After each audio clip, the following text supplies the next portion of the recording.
Today, we'll be hearing from Elise McNally from Northeastern University on the effects of ocean acidification and parental environment on shell formation in larval eastern oysters. Elise is a PhD candidate in the Department of Marine Environmental Sciences at Northeastern University, and she's interested in understanding how global change will impact marine communities.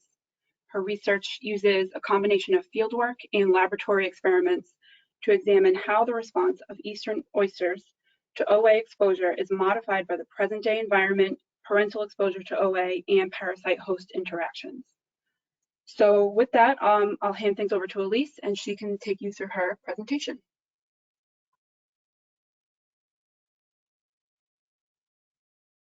Thank you, Emily.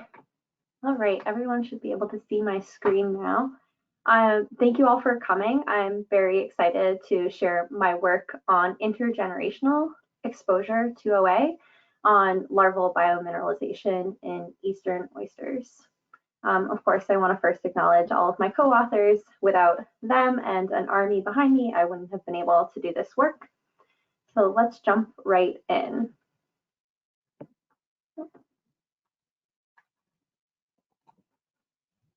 As we all know, the global climate is changing, and that's increasing the severity and the frequency of extreme events.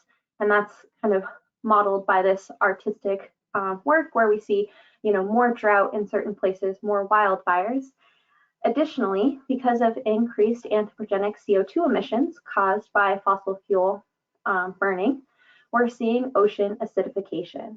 So the process of ocean acidification occurs when CO2 from the atmosphere is absorbed by surface ocean waters. That aqueous CO2 quickly drops a proton and turns into bicarbonate ions. And the bicarbonate ions can then drop another proton and become carbonate ions.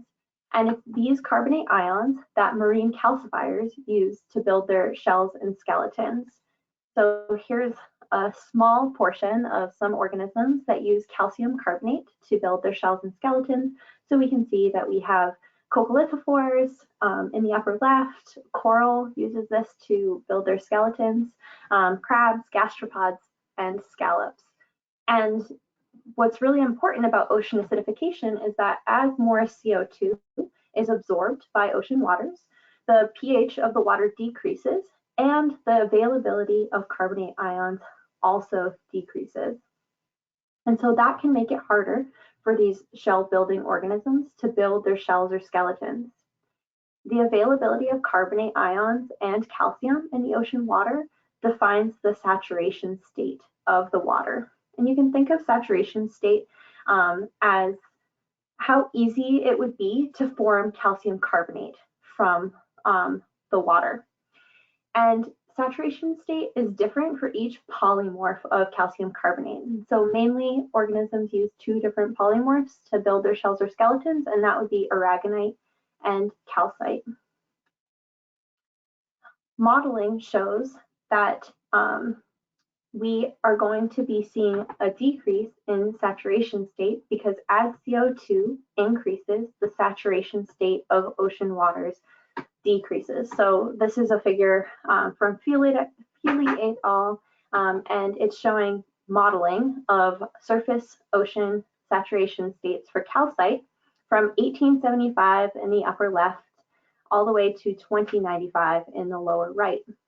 And generally what we should be seeing is just, you can see this general decrease in the saturation state. So we're moving from more cooler colors down into warmer colors, which are indicative of lower calcite saturation states. And when we're thinking of saturation states, we also think of this critical level. So there's this threshold of 1 where a saturation state below 1 means that it's kinetically unfavorable to form calcite. So what does that mean? Well, it means that organisms are going to have to expend more energy in order to form their shells because carbonate ions aren't as available to them. And more energy in shell building means that that's going to come at an energetic cost. And these organisms might not have as much energy to expend on meat production or reproduction.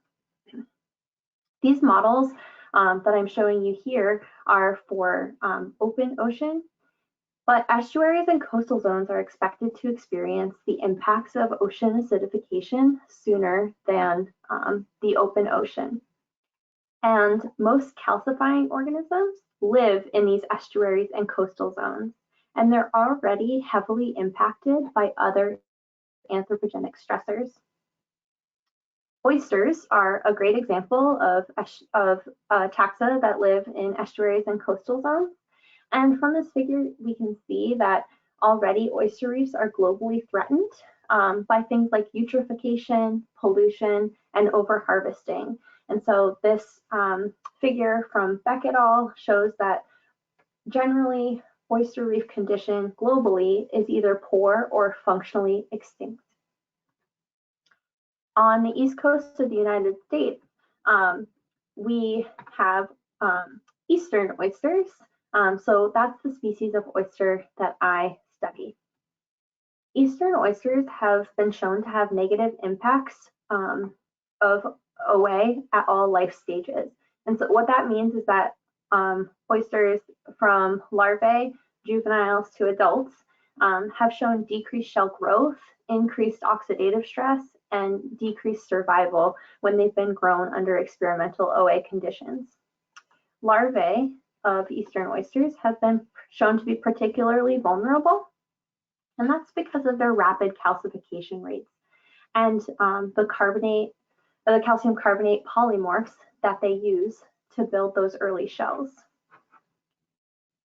Here is the life cycle of an eastern oyster. So we can see that it moves from sperm and eggs to a fertilized egg, and then from a trochophore all the way to spat, and then finally an adult. Oysters form their first shells as trochophores, and those shells are formed from amorphous calcium carbonate. As they move from the trochophore to the veliger and then through the pediveliger stage, they use aragonite to form those shells. And then finally, when they go through metamorphosis and settle as spat and then into adulthood, they switch which polymorph of calcium carbonate they use to calcify, and they use calcite. And the important thing to note about these three polymorphs is that they move from the most soluble at the earliest life stage to the least soluble of the three at the later life stage. So we can understand why larvae may show increased susceptibility to ocean acidification because they're using this more soluble aragonitic form of calcium carbonate. The studies that have looked at oyster larval response to ocean acidification, however, mostly look at the effects of OA on oyster larvae that have parents that are naive to the effects of OA. And so they just take a single generation and just put the larvae into experimental conditions and then see what happens. However, we know from previous work that the response of offspring to stressors can be influenced by the environment that their parents were grown in. So if parents are grown in this less saline riverine environment during reproductive conditioning, which is when they're forming their gametes, then those offspring are more likely to be tolerant to the lower salinity environments. In the same vein, larvae of the oysters that are grown in more saline environments are more likely to be fit for higher saline environments as offspring. So this environment that parents experience while they're forming their gametes can influence fitness of offspring in different conditions. The effects of this parental environment can be transferred on to the offspring in several ways, and I'm going to highlight two ways. So first, we can have maternal provisioning. So this is an effect of a stressor on the parent. and not necessarily on the offspring.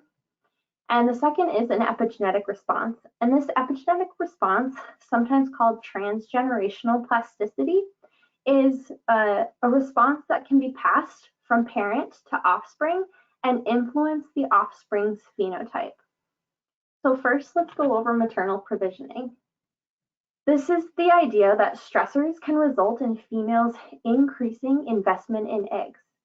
So females who are subjected to a stressor can make larger eggs, and those larger eggs will give their offspring more energy to overcome the same stressor if they encounter it. So essentially, larger eggs make larger offspring. Larger offspring are more likely to survive stress.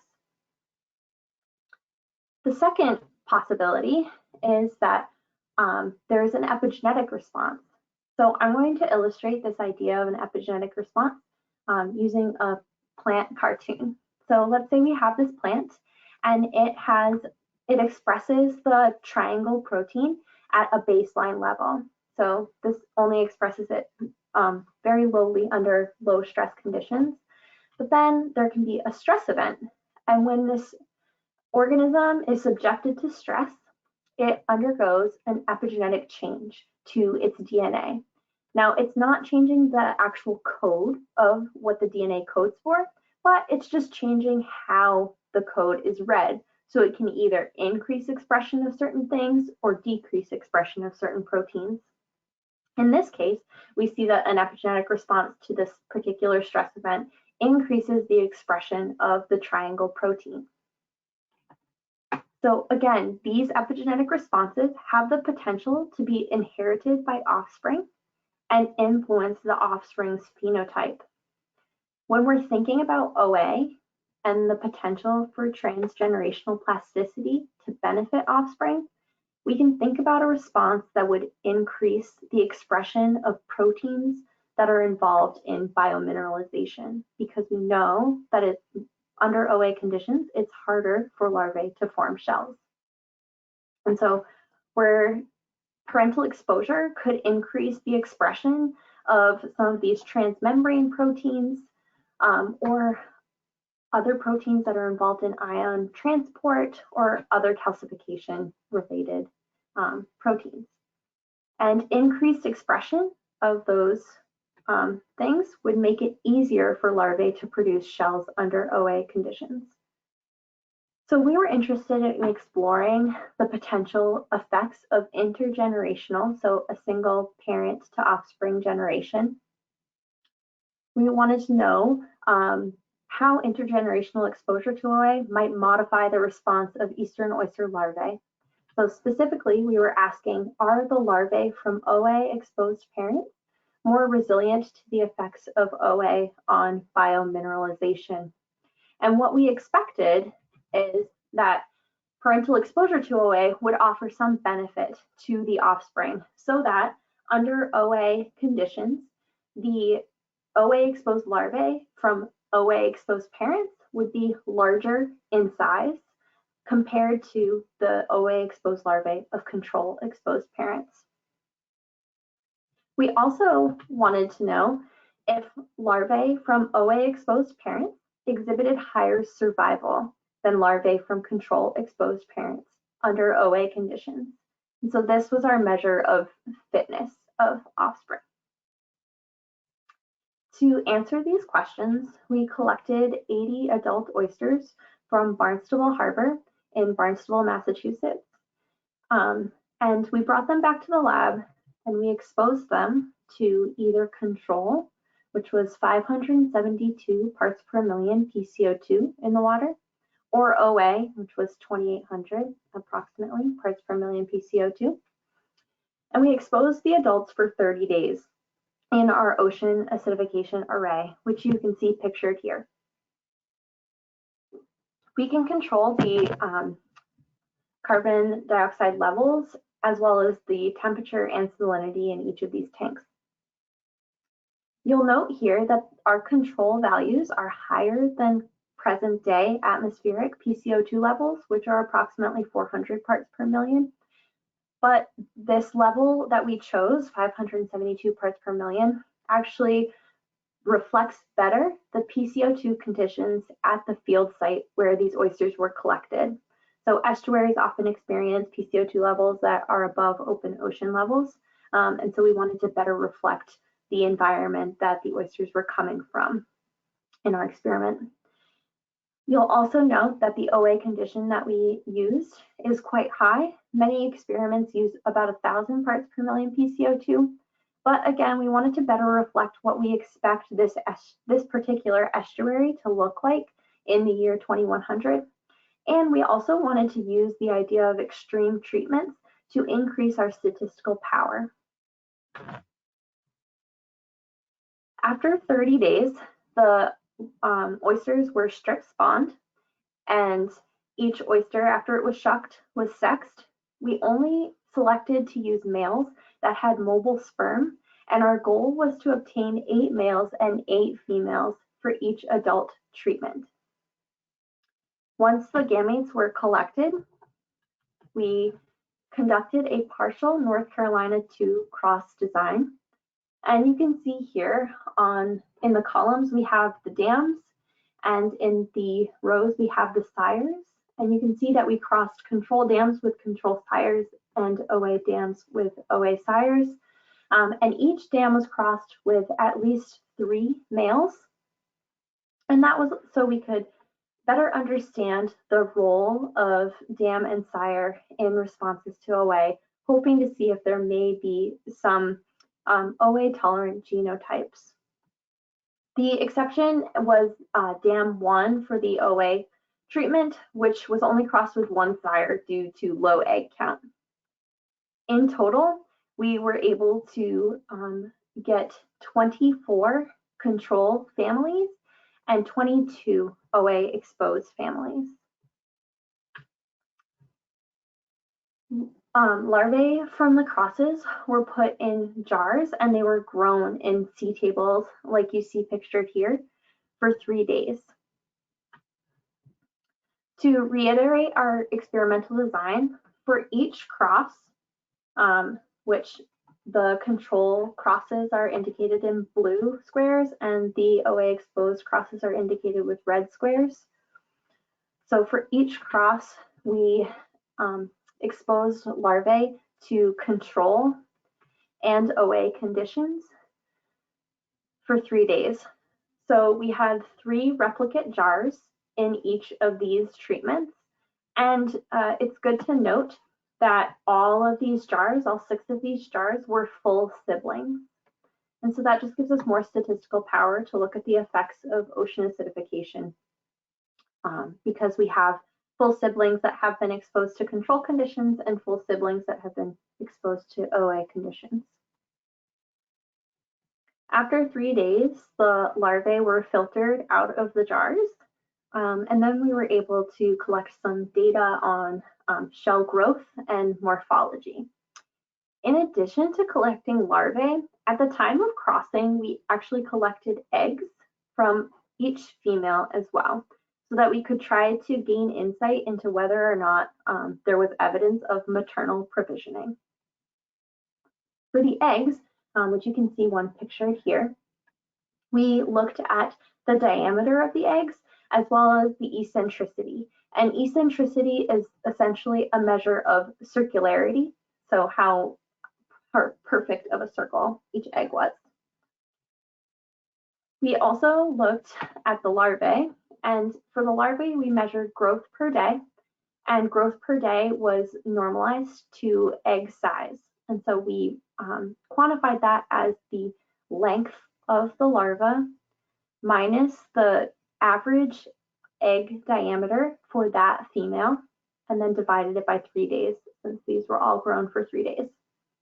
We also looked at the length of the larva, and so you can see that pictured here. We ended up making traces of the shells, and the shell length was the longest axis parallel to the hinge. And you can see the larva's hinge here. At this stage, they're all D-shaped, and so the hinge is that flat portion of the larva. And you can see the larva's tissue in here. But we were specifically looking at this nice shell halo. So looking at the shell margin. We also looked at the perimeter and the surface area of the shell. And then finally, we looked at larval survival, and that was done by counting all of the larvae that had survived the 3 days manually. So now I want to jump into some results. These results are preliminary, so I'd ask that you just please not tweet them. This publication is still in preparation. First, I want to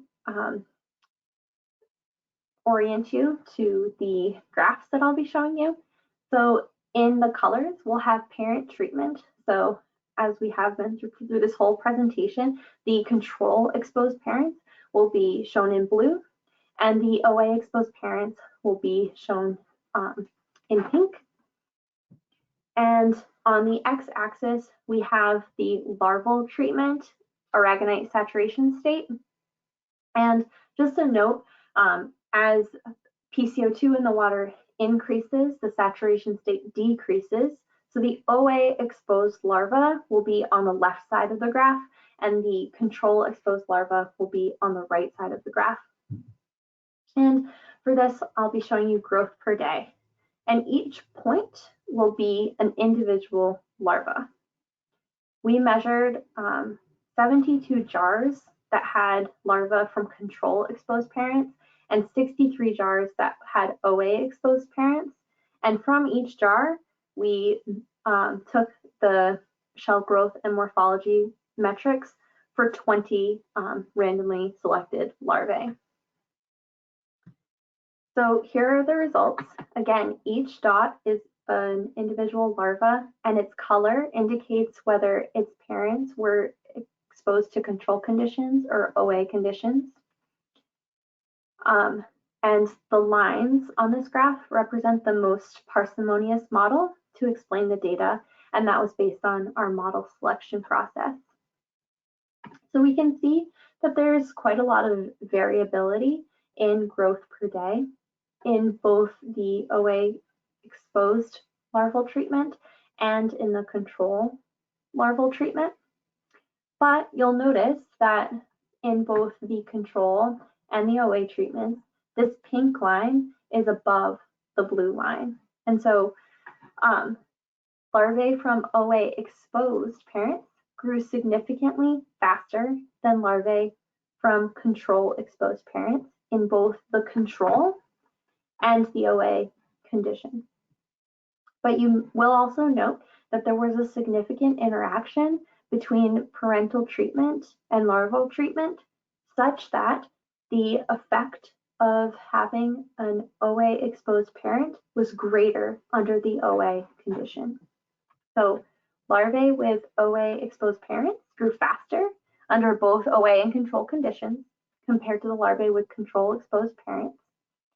And because of that interaction, larvae in control conditions from OA exposed parents grew about 1.15 times faster than larvae from control parents under control conditions. But under the larval OA treatment, so on this left-hand side of the graph, the larvae from OA exposed parents grew up almost 6 times faster than the larvae from control exposed parents. We saw similar patterns with larvae from OA exposed parents doing better in terms of biomineralization in all of the parameters that we measured. So they were significantly longer in length.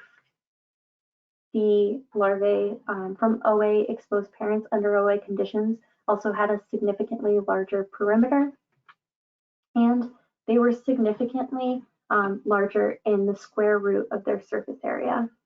Just a note, we did the square root of the surface area because the data, the untransformed data did not meet the assumptions of our linear mixed effects model.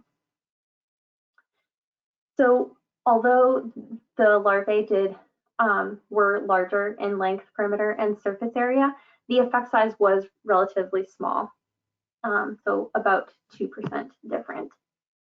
But again, these larvae were only 3 days old, and other studies have found that the largest discrepancies between larvae with OA exposed versus control exposed parents occur in the feeding versus the pre-feeding stages. These larvae were just beginning their feeding stages. We also wanted to get an idea of the shape of the larvae, similar to how we used eccentricity to get the shape of the eggs. But instead of using eccentricity, we used the perimeter to length ratio. And what we saw is that there was no difference in the perimeter to length ratio of larvae under control conditions. So parental environment had no impact on shape. However, under OA exposed larval conditions, OA exposed larvae from OA exposed parents had significantly lower perimeter to length ratios. And that's significant because it will impact buoyancy of the larvae, or could potentially impact buoyancy. So to recap this, OA exposed larvae with OA exposed parents were larger in length, perimeter, and surface area compared to OA exposed larvae with control exposed parents, but there were no significant differences under control larval conditions. And again, the OA exposed larvae with OA exposed parents had a more elongated D shape, indicated by that lower perimeter to length ratio. And this is illustrated in an exaggerated form here, where we see that the OA exposed larvae from control parents have this larger D, whereas the OA exposed larvae from exposed parents is a much more elongated D shape. We also were interested not only in shell growth and morphology, but also in survival of the larvae. So to quantify survival, we used a parameter called SFAM, which was the survival in the larval OA condition for that family, divided by the survival in the larval control conditions for that family. So we took the survival in the 3 replicate jars for OA conditions and then divided it by the survival in the larval control conditions to get a single value SFAM for each of the families that we crossed. And that's what our proportion of surviving larvae is. We first wanted to compare the 2 parental treatments to see if SFAM was larger for the OA exposed parents, meaning that those OA exposed parents had more offspring survive under OA conditions. When we look at that, we see that there is no significant difference in parental environment on larval survival in this experiment. So these 2 bars are not statistically significantly different. We also were curious about the effects of OA exposure within parental treatment. So within each parental treatment, we wanted to compare survival under OA and control conditions for the larvae. To do this, we compared the proportion of surviving larvae to 1.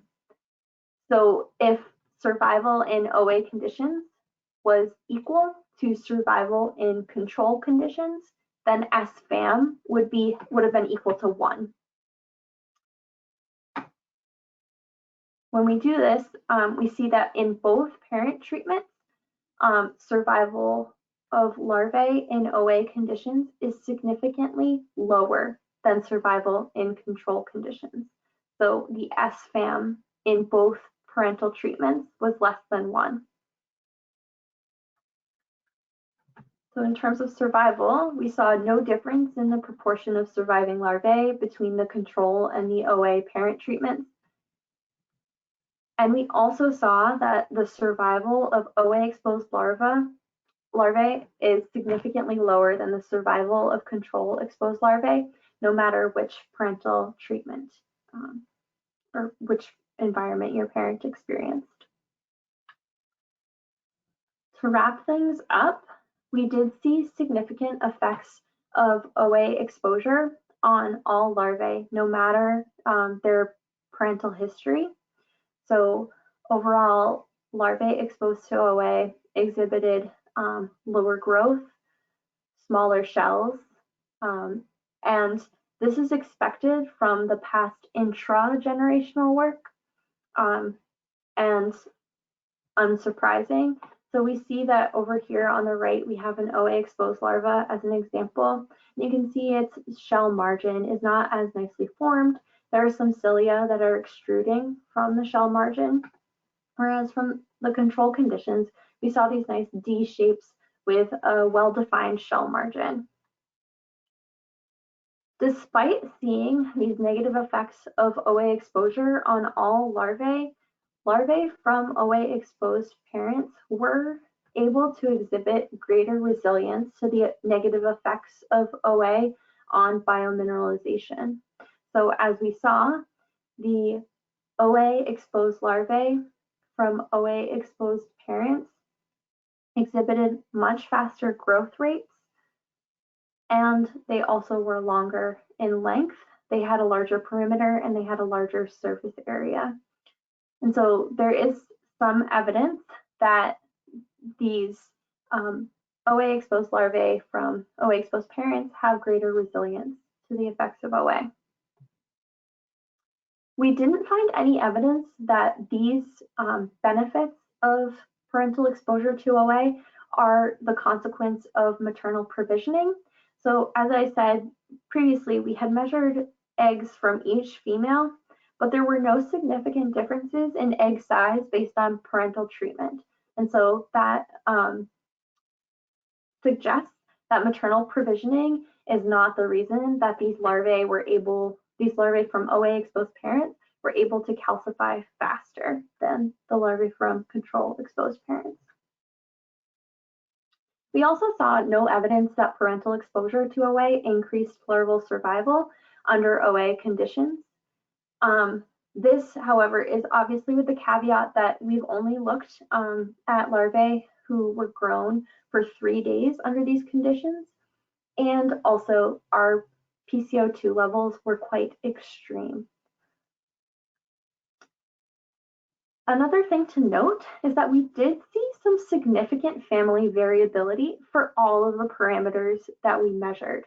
And so I'm going to show you an example of this family variability that we see.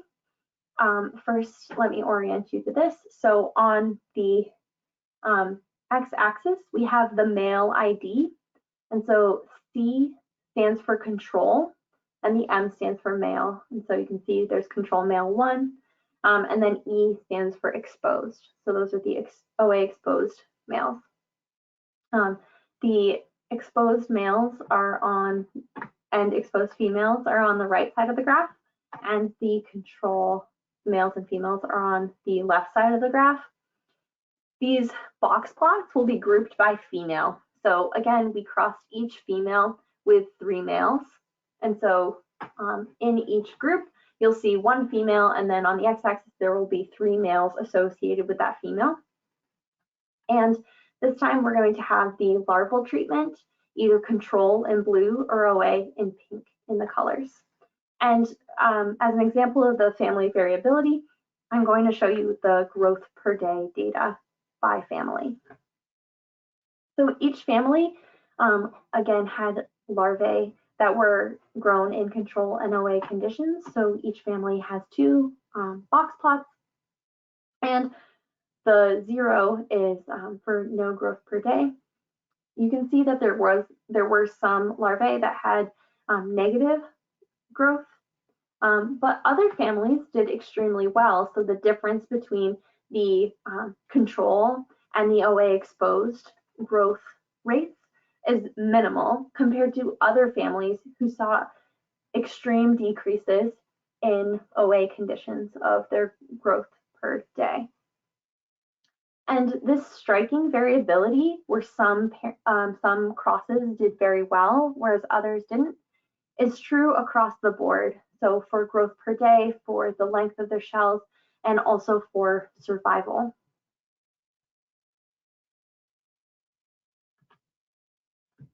So what does that mean?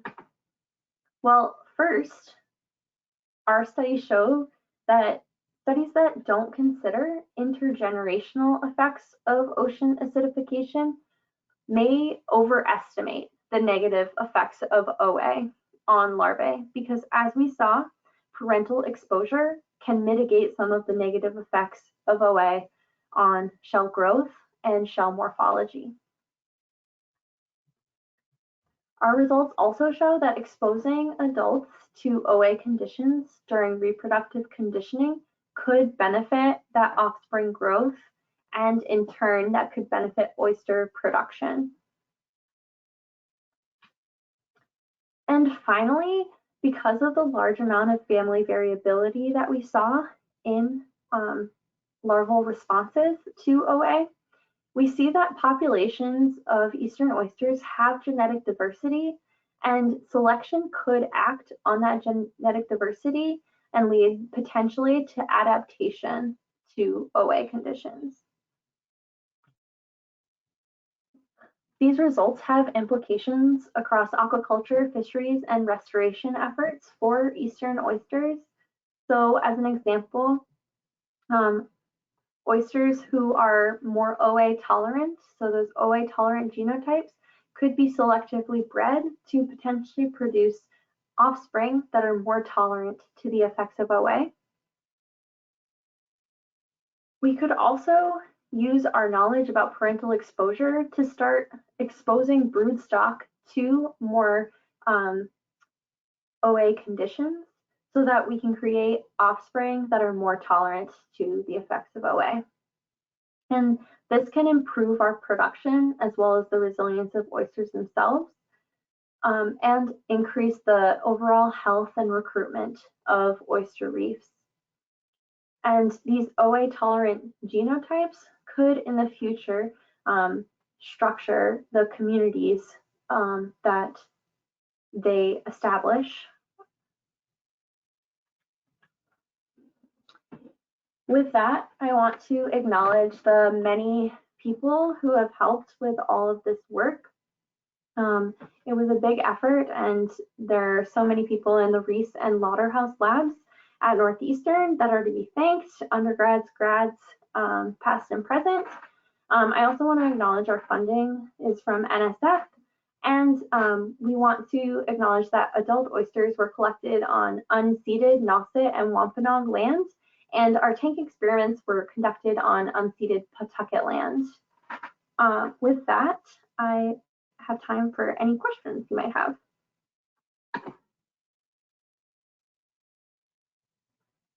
Thank you so much, Elise. That was really interesting. I just want to encourage everybody that's in the audience right now to submit a question through the questions tab on the control panel, and then I can ask Elise these questions for you. I do have one in. So this one says, thank you for your presentation.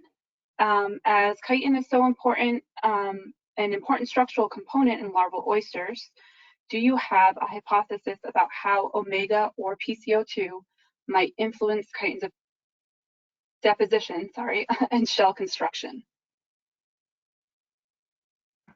How chitin's role? Sorry, can you repeat the last part of that question, Emily? Yeah, how it might influence the chitin deposition and shell construction. That's a great question. We're currently in the process of looking at the actual mechanical integrity of the shells.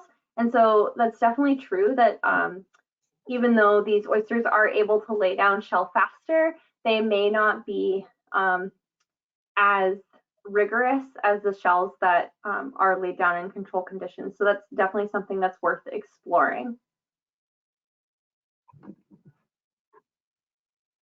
All right. The next question asks, was there a thought to test the larva in a buffered environment? You tested in a strong CO2 environment, so I'm wondering if buffering has an even more positive effect if the oysters are conditioned in a high pH environment. Hold on, I can't see the end of the question.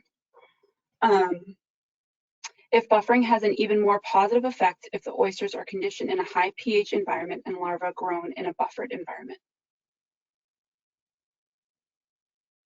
So I think this person might be asking about saturation state versus pH, and getting to that idea. And in a buffered environment, I would expect them to potentially do better. So what we explored was PCO2 conditions. Other studies have looked at saturation states and found that it's saturation state that really matters and not necessarily PCO2. So if there was a buffered environment that had more alkalinity, then I certainly would expect them to do better.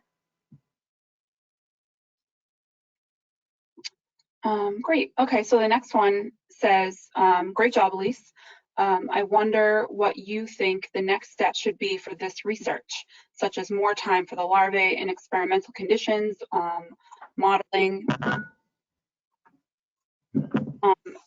to extrapolate experiments to field conditions.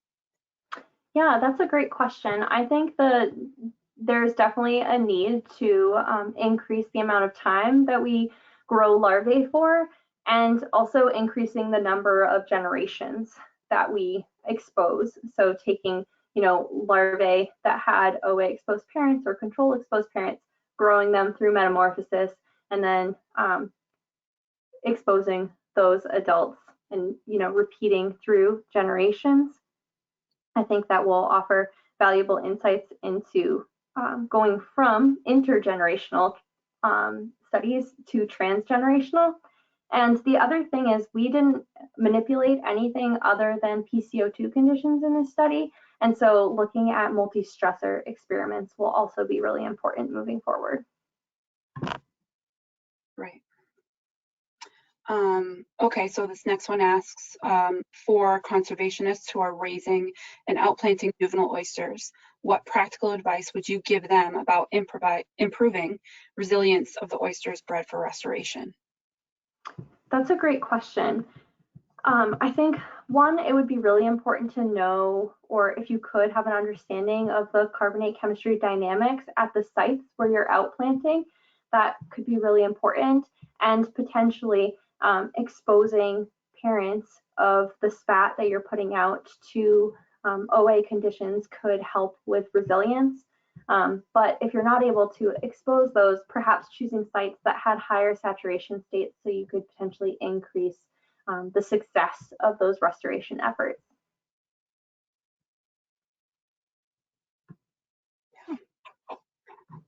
Okay, well, as of right now, that was the last question.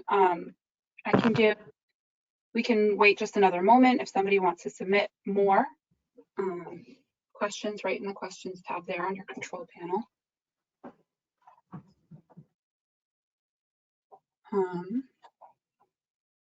Don't see any more coming in.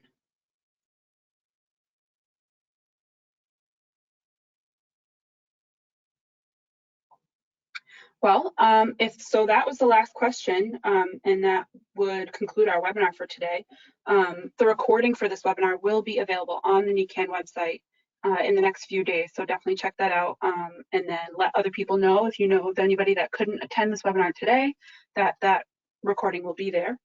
The next webinar is Friday, February 19th, also at 1 p.m. The registration link is available on the NECAN website. The title and abstract for that presentation will be shared in the next few days. So I just wanted to thank you again, Elise. Thank you to everybody else for joining us today and for the questions that were submitted. We appreciate you all being here. So thank you, and hope everybody has a great day. Great. Thank you so much, Emily, and thank you everyone for joining. Thanks, Elise.